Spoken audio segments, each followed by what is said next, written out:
eu me rasgo por inteiro, faço tudo, mas vem novamente, eu mergulho na mirra ardente. Olá pessoal, tudo bem? Estou aqui para gravar mais um vídeo, mas em primeiro lugar eu agradeço a Deus por essa oportunidade, né? E agradeço vocês que estão compartilhando, dando like, vocês que se inscreveram no canal, muito obrigado. E que Deus abençoe grandemente a vida de cada um de vocês e que juntos possamos aprender, né? Com Jesus, né?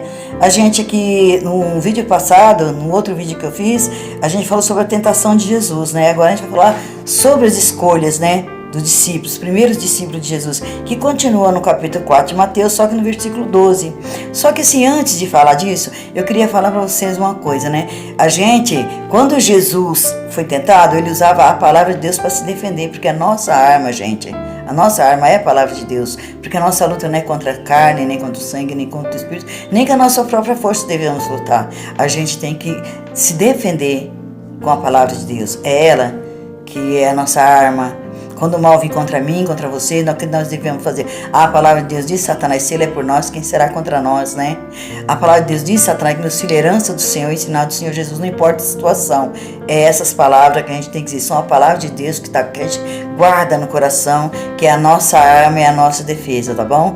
Fica a dica aí, pra mim, pra você, a gente tem que aprender sim, não tem que ter vergonha de repreender, ou senão quando o mal vir contra você, ai Satanás, está repreendido em nome de Jesus. Essa é a palavra de Deus, não tem que ter vergonha, né? Ela é nossa defesa, ela é nossa arma e a gente tem que usar assim quando precisar, tá bom? Fica a dica pra vocês, beijo no coração.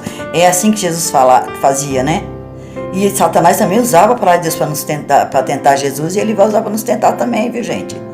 Mas a gente tem que ter sabedoria e não dar ouvido a Satanás, mas sim a Deus, né? O Todo-Poderoso, né? O nosso Salvador. Vamos começar lendo aqui Mateus, capítulo 4, versículo 12. Jesus em Galileia, os primeiros discípulos, né? Onde ele acho que escolhe os seus discípulos, não acho? Não, aqui está escrito assim, ó, Jesus em Galileia, os primeiros discípulos, né? Então são escolhas dos primeiros discípulos. Vamos começar.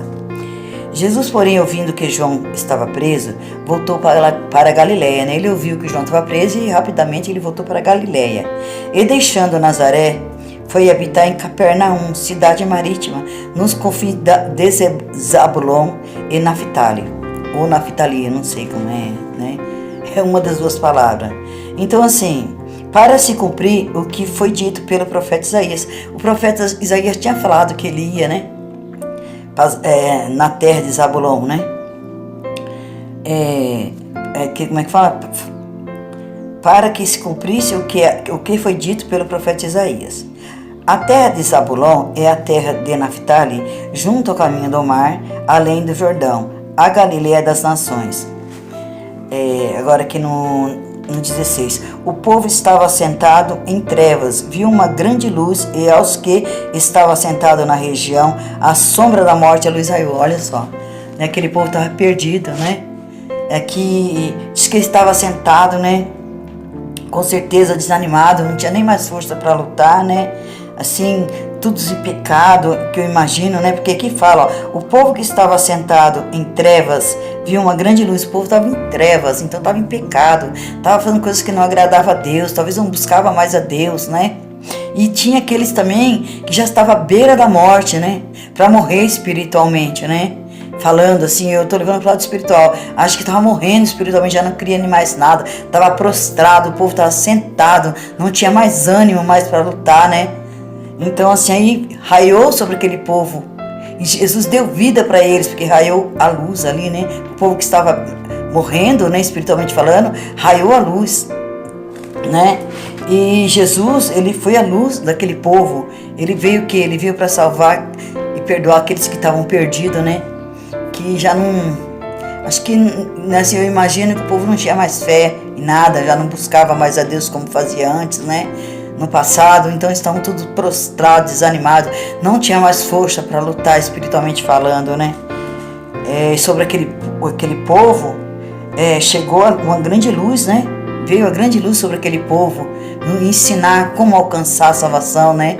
É maravilhoso, né? Isso na nossa vida também. Muitas vezes a gente se encontra desanimado, frustrado, cansado, prostrado, não tem força para orar, não tem força para lutar. Isso nós estamos muitas vezes como aquele povo também estava. Muitas vezes hoje o povo se encontra assim, quase morto espiritualmente falando, não tem mais força para buscar, mais para orar, né?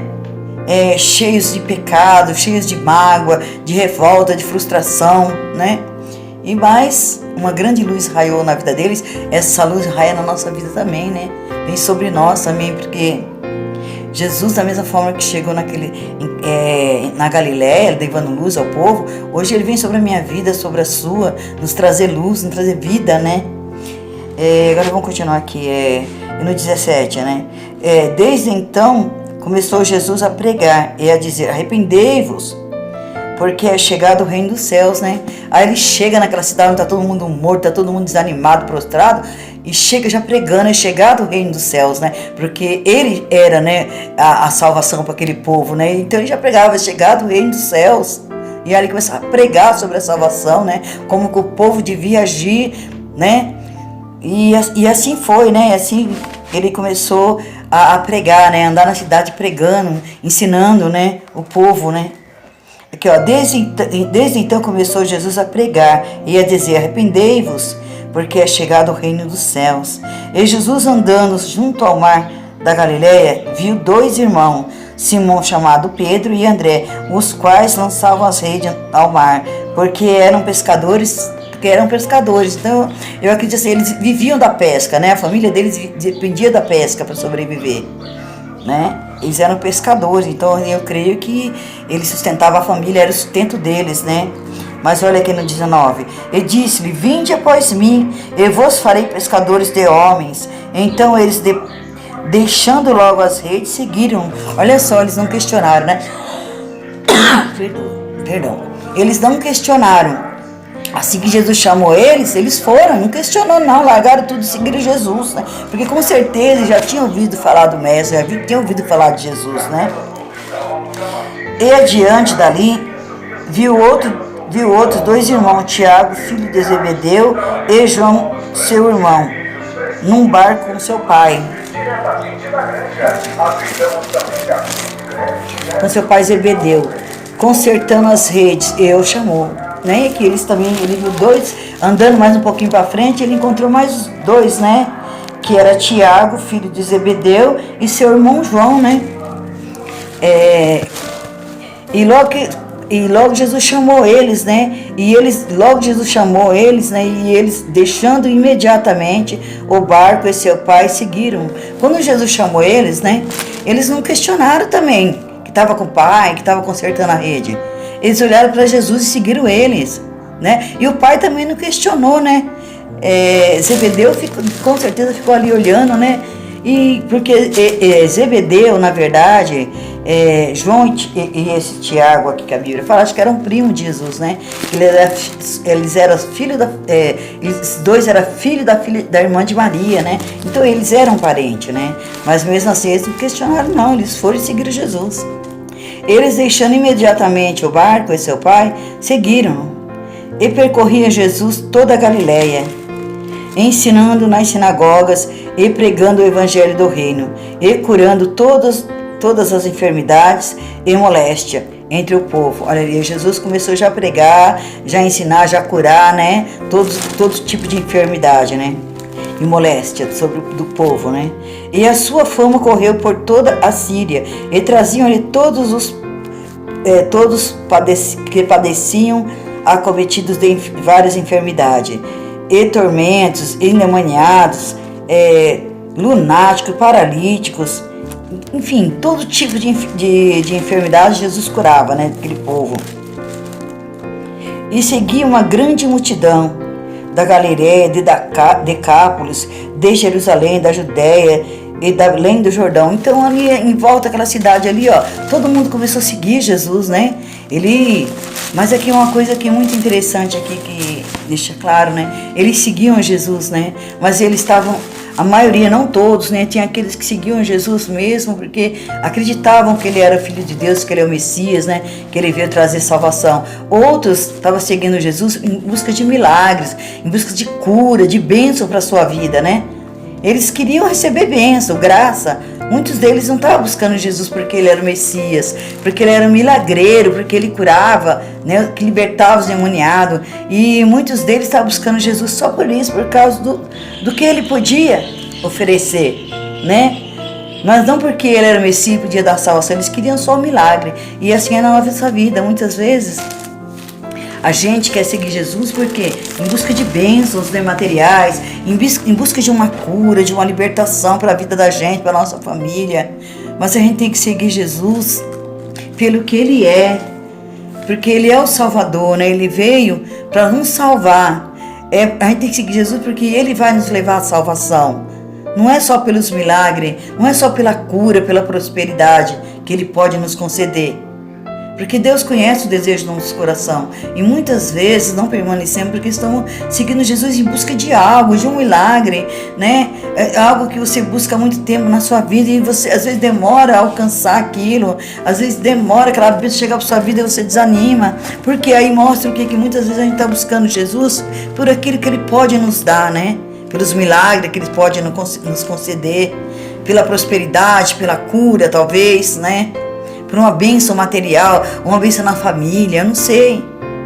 Mas a gente tem que buscar Jesus, porque Ele é o Salvador, porque Ele veio para salvar aqueles que estavam perdidos. Não só por interesse nós temos que buscar Jesus, né? Nós temos que buscar Jesus pela nossa salvação. Lógico que depois que a palavra de Deus diz, primeiro buscar o reino dos céus e a sua justiça, que as demais coisas vos serão acrescentadas. Se Ele der, Ele é Deus, se Ele não der, Ele vai continuar sendo Deus. A gente tem que buscar Jesus dessa forma, não interessada, porque Deus conhece o desejo do nosso coração e da nossa mente, e muitas vezes isso nos afasta de Deus, o interesse, porque eu quero muito algo muito da minha vida que eu estou buscando e eu não alcanço, isso começa já a me abater, me desanimar, e me tira da presença de Deus, né? A gente tem que ficar, porque se Ele fizer, Ele é Deus, se Ele não fizer, Ele continua sendo Deus, Ele não vai mudar, porque Ele sabe o que eu necessito, o que eu preciso, não é? E se Ele acha que isso vai me tirar da presença dEle, Ele não vai me dar, não é? Eu preciso me converter de dentro para fora, pedir a Deus que tome a direção da minha vida, da minha mente, né? Para eu poder permanecer, seguir sem interesse. Porque da forma, Deus fala que Ele, enquanto eu estou cuidando das coisas dEle, Ele cuida dos meus. A gente tem que fazer algo para Jesus. Não é só você pedir só e não fazer mais nada. E se você não dá, se Deus não dá para você naquele momento que você quer, porque muitas vezes para tudo tem sua hora, a gente não quer esperar o tempo de Deus, a gente quer no nosso tempo. Então a gente se torna uma pessoa interesseira, está com Jesus porque quer alcançar um milagre, porque quer a sua cura, porque é bom que tem, porque quando a gente tem Jesus, Ele é o médico dos médicos. Mas a gente tem que pôr isso sobre todas as coisas. E tem que entender que é o tempo dEle. E se Ele fizer, mais uma vez eu vou falar, Ele é Deus. Se Ele não fizer, Ele continua sendo Deus. E a gente tem que buscar a nossa salvação. Em primeiro lugar. Porque se a gente fizer isso, com certeza Deus vai nos abençoar. Mas Ele só vai dar aquilo que Ele acha que não vai nos tirar da presença dEle. Porque Ele conhece eu e você muito melhor do que nós mesmos. Tá bom? E aqui a gente vai terminar esse... a gente que vai terminar logo esse vídeo, né? Mas antes eu vou ler mais aqui, eu terminar de ler aqui, né? E deixa eu ver aqui, é no 24. E aqui também é uma coisa muito interessante, ó. E percorria Jesus toda a Galileia, ensinando nas sinagogas e pregando o evangelho. Ele ensinava nas sinagogas e pregava o evangelho, né? Ele não ficou estacionado, ele saiu pregando na cidade, né? Na sinagoga. É o que muitas vezes a gente deve fazer. A gente não precisa ser pastor para pregar. A gente, às vezes, uma pessoa chega perto da gente, a gente tem prazer de falar do Senhor Jesus, tem que ter alegria de ser cristã, né? E muitas vezes a gente tem vergonha de estar num ambiente, tem vergonha de falar que é cristã, tem vergonha de falar de Deus. E às vezes você está num lugar que você tem oportunidade para você falar. Às vezes aquelas pessoas que estão ali, elas precisam ouvir algo, né? E às vezes você se envergonha, a gente não tem que se envergonhar, né? A gente tem que falar do amor de Jesus, que Ele cura, que Ele liberta, mas principalmente da salvação. Vamos continuar aqui no 24. E a sua fama correu por toda a Síria, olha só. A fama de Jesus correu por toda a Síria. Eu imagino que a Síria fosse outro país, né? Ele estava em Israel, ali na Galileia, e a fama dele, olha onde chegou por toda a Síria, né? Aquele povo ali que enfermos, doentes, foram tudo ter com ele, porque queriam ser curados, queriam ser libertos das suas moléstias, o cego queria ser curado, né? Enfim, os endemoniados queriam ser libertos, né? Eles foram atrás da cura e da libertação. E Jesus curou todos eles, libertou, né? E para você ver, às vezes você não precisa ir muito longe para sua fama que busca Deus, fama de hora que você ora. Jesus não precisou sair para outros países, né? A fama dele correu. Ele fazia aquilo que Deus mandava ele fazer, ordenou que ele fizesse quando viesse aqui na terra. Ele fazia e a fama dele correu. Mas que eu falo, muitos foram atrás dele interessado, né? Nas bênçãos, no milagre, no que ele podia oferecer. Não no abençoador, né? Naquele que pode nos dar a salvação. Então, assim, muitas vezes a gente é assim, a gente é incrédulo, a gente só quer, e a gente não quer esperar o tempo de Deus, a gente quer, nosso tempo aí, eu preciso de um milagre, estou orando há vários anos por esse milagre, até hoje não aconteceu, aí você já começa a desanimar, né? Você acha que Deus não está te ouvindo, que Deus abençoa todos menos você, mas para tudo é sua hora. Deus conhece o meu e o seu coração, Ele sabe a hora certa de te abençoar. E vamos aqui, no 25, para terminar. E seguia ele uma grande multidão da Galileia, de Decápolis, de Jerusalém, da Judéia e além do Jordão, né? Ali para você ver, né? Seguia Jesus uma grande multidão. Não, então a fama dele correu. É que nem eu falei, um estava ali porque queria conhecer o libertador, o salvador que veio salvar o povo, né? Outros porque queriam receber o milagre, as suas curas, interessados, né? Mas uma grande multidão seguiu. E a fama de Jesus correu. E às vezes a gente fica preocupado, mas para onde que eu vou, né? Eu vou pregar ali, não precisa. Às vezes você pode pregar pro seu vizinho, você está tendo antes de falar de Jesus, uma palavra, às vezes que você fala, você ajuda outras pessoas que estão precisando de ouvir, né? Então, assim, eu louvo a Deus e agradeço por essa oportunidade de estar aqui fazendo esse vídeo. E eu espero de coração que alcance muitas almas, que elas tenham o mesmo desejo de aprender com Jesus e queira ser salva como eu. Porque hoje em dia eu não fico mais preocupada com as coisas material. Porque Deus falou assim, buscar primeiro o reino dos céus, a demais coisas serão acrescentadas. Então eu não tenho que ficar preocupado com nada. Ele vai acrescentar na minha vida aquilo que eu necessito e preciso. Ele vai cuidar de mim, como ele cuidou daquele povo lá do Egito. Ele vai cuidar de você. Basta a gente acreditar, sem duvidar, né? E colocar ele em primeiro lugar em nossas vidas. Não deixar com as frustrações, com as tristezas, com as amarguras, com os problemas do dia a dia, porque são muitos. Nós estamos vivendo caos nesse mundo, né? Mas a palavra diz que no final dos tempos o amor de muitos esfriariam, e é isso que nós estamos vivendo hoje. Isso, o amor de muitas das pessoas só fala em matar, em se vingar, e só fala nisso. Acho que eles se acham mais que Deus, que tem o direito de tirar a vida dos outros. É isso que você escuta, tem que morrer mesmo. Não é, o cristão tem que, né? Tem o próprio Jesus, ele foi crucificado por aquele povo que ele curou, libertou muitos deles, né?